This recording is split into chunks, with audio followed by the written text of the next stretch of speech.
All right, this video is on equivalent fractions. We want to recover that concept and just brush you up on it if need be. We've got 2/5 over here on the left, and we've got 4/10 over on the right. My question is, which is more? If this was a candy bar, would you rather have the 2/5 or the 4/10, which is going to give you more Snickers? Let's find out.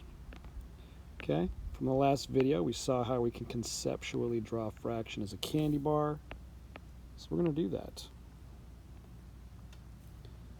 Now, 2/5, remember, this means that I've got 5 sections, 5 equal sections, which I'm going to draw 4 lines. 1, 2, 3, 4. Notice they're all about the same size. When you are drawing fraction bars, you want to aim for that. 10. Now, since I'm going to do tenths, that's 9 lines, which is a lot of lines to make it a perfectly even fraction. So I'm going to do a little cheat, a little shortcut. Since 10 is really 5 times 2, I'm going to draw 5 lines over here. 1, 2, 3, or excuse me, 4 lines to make 5 sections. And then if I just cut all 5 sections in half, all 5 of those times 2 makes 10. I've now got 10 equal sections. It's kind of a shortcut to make that work. Now, over here I've got 2 out of the 5 sections of candy bar. And on the other side, I've got 4 equal sections of candy bar. So, which is more? And although I didn't draw quite equally, I'm hoping you can see they're exactly the same. If you already saw that, good job. Give yourself a high five.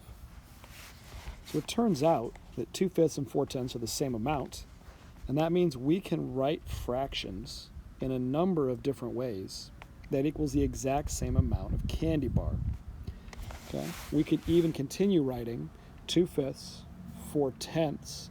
We could then go to 8/20 and continue on and have as many other equivalent fractions to this original 2/5 as we want. So let's figure out how to do that. Okay, I've got 2/5, and somehow it's equal to 4/10, and we can write that out mathematically now that we see that it's true with our graphs. So how can I get from 2/5 to 4/10? What makes that true? How can we make that jump? Probably you're already seeing what it is. What do we do to get from 2 to 4 and from 5 to 10? Hopefully you're already telling your little screen you're watching, I'm just multiplying by 2. That's exactly it. Okay, 2 times 2 makes 4. 5 times 2 makes 10, which means we could do that again and make another equivalent fraction. 4 times 2 is 8. 10 times 2 is 20. So it turns out... All right, I bumped out for a second. We'll keep going. Which means that 8/20 is the same amount as 4/10 or 2/5. They're all the same amount of candy bar, except that the first candy bar was broken into only 5 pieces. Second candy bar broken into 10 pieces. Third candy bar broken into 20 pieces. And do you guys notice an interesting thing about that, which is 5 pieces, they're bigger. Okay? If we look up at that first fraction bar, they're bigger. 10, there's more pieces, so they're smaller. In fact, they're half the size of the fifths. There's more of them, but they're smaller.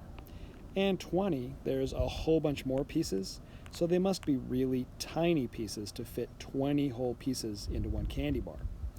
And that's why, on the top, to have them stay equivalent, we only have 2 of that bigger size 5 piece, 4 of that medium-sized size 10 piece, but we need 8 of that tiny size 20 piece to make an equivalent amount of candy bar.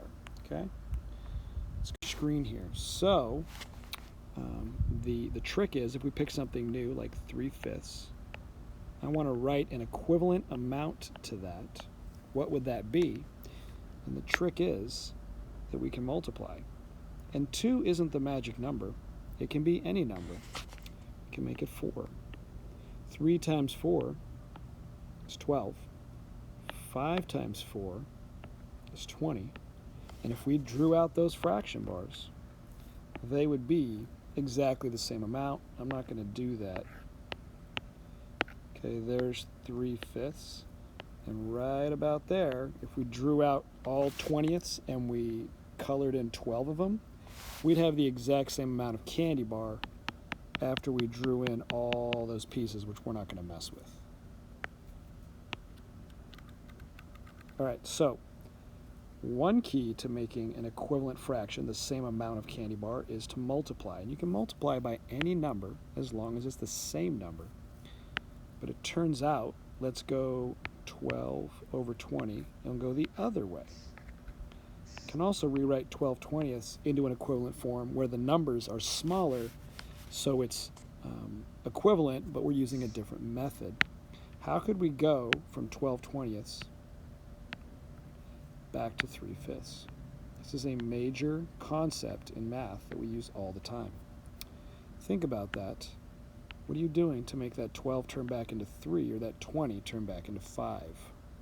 And I bet right now you're saying, well, duh, Mr. A.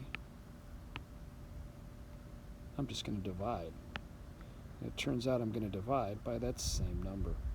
If you're saying that, you're a genius.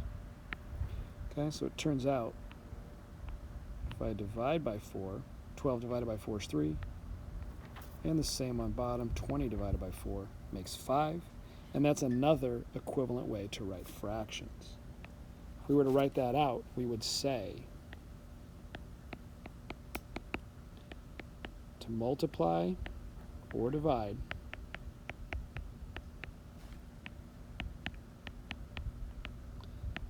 by the same value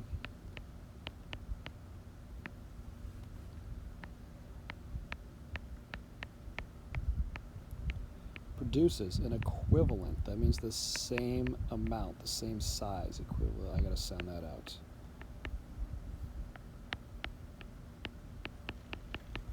Okay, if you're following along, you should be writing these problems into your notes. You should have this written in your notes. You should be writing this out into your notes. You're creating notes, and then you're engaging in learning. Okay? All right.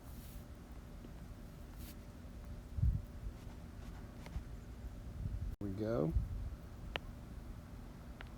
If I were to tell you, let's do 8/12ths.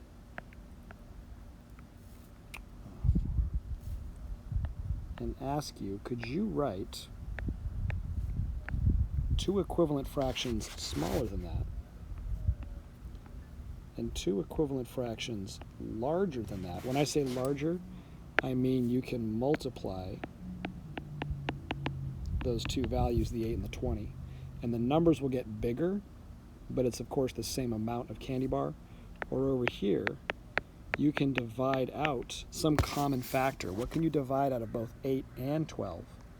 And that will also make your equivalent fraction just with smaller numbers. So go ahead and pause the video for a sec and see if you can fill in 2 equivalent fractions that you divide to make and 2 more equivalent fractions you can multiply to make. Okay? Pause it now, and I'll show you in a sec. All right. Now, chances are yours and mine may not match, and that's okay because there's an infinite number of things we can multiply by. I'm going to go big on this one. I'm going to multiply by 10. 10 times 8, 80. 10 times 12, remember the shortcut, just add a 0 to the number, 120. So there's one way to write an equivalent fraction.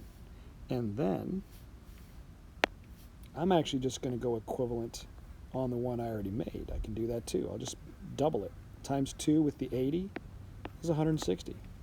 Times 2 with the 120, 240. And now I've got 2 equivalent fractions to 8/12ths. They're both exactly the same amount of candy bar. Let's go the other way. 8/12, I'm going to divide off, and this is going to look a little weird because I'm working to the left. So I don't know how this is going to look to you guys. We'll see. 8 divided by what? Let's divide off a 2. Okay, 8 divided by 2 is 4. 12 divided by 2, 6. There's an equivalent fraction. Now I could also, with the 8/12, divide off as well by a 4. Okay, whether you divide by 2 or by 4, they're both common, which means they'll both work. 8 divided by 4 is 2. 12 divided by 4 is 3. Hopefully you don't get too confused. This work goes with this problem, and the other work goes with the other one. We can now see we've got 2 more equivalent fractions. Okay, that's how we do equivalent fractions. If it doesn't make sense, try watching it one more time and then email me, ask me a question.